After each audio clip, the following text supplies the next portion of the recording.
Vous savez, Dembélé, j'ai joué avec lui pendant des années au Barça, hein. J'ai toujours vu qu'il était incroyable, qu'il avait du football dans les pieds. Voilà, c'est pas un guignol, c'est un mec qui connaît le foot. C'est vraiment un mec qui a joué dans la rue, tout ça. Tu peux pas lui apprendre le foot. Il connaît vraiment son métier.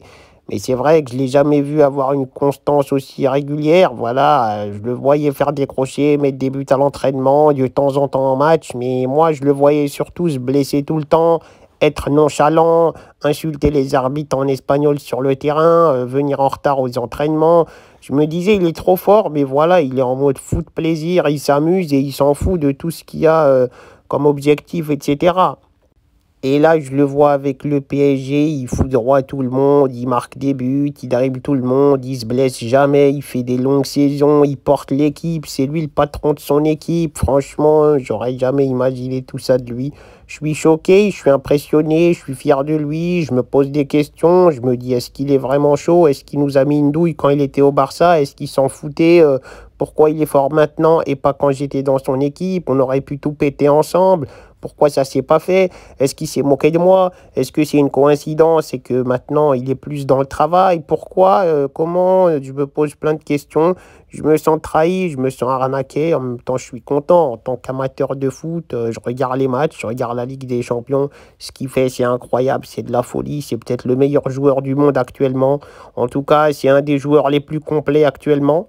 Le mec, il dribble comme personne, il fait des passes, il est rapide, il sait marquer, il sait tout faire. C'est vrai qu'il n'a pas un jeu de tête de fou, mais qui a un jeu de tête de fou en même temps et sait tout faire? Ça, je pense qu'il n'y a personne. Donc à un moment donné, c'est vrai que je serais hypocrite de dire qu'il me fait pas kiffer. Il me fait kiffer, il me fait me lever de mon siège. Voilà, et je regarde les matchs tout le temps, je suis choqué, mais j'ai l'impression de voir un nouveau gars, hein. Je me dis, c'est pas le Ousmane que j'ai connu, hein. Moi, je me souviens, il était là, il était sympa, il était rigolo, mais je le voyais critiquer les arbitres en plein match, avec un espagnol approximatif. Il était là avec Griezmann, les deux, franchement, ils jouaient sans plus, ils se blessaient tout le temps, ils faisaient aux entraînements 1 heure en retard. Là, c'est vraiment un nouveau Dembouz, voilà, je suis super choqué de ce que je vois. Et franchement, s'il pétait un ballon d'or et une Ligue des Champions, ça me choquerait pas, hein. Ça serait même un truc de fou, hein, parce qu'il a déjoué tous les pronostics. Les gens, ils pensaient plus du tout à lui, hein. Tout le monde savait qu'il était chaud, mais on pensait pas à lui pour gagner tout ça. Et finalement, il arrive un moment dans une saison et il tape du poing sur la table et il vous dit, les gars, je suis là, mon pote, hein. Vous n'allez pas me la faire. Vous allez pas me la faire à la Hanani, hein. Je suis là, je suis présent. Et voilà, je vais péter à tous les trophées. Et tous ceux qui s'imaginaient l'avoir, bah, ils vont bien pleurnicher. Et là, j'ai une pensée pour Mbappé, pour Vinicius, pour tous ces gens qui croient l'avoir, le mériter.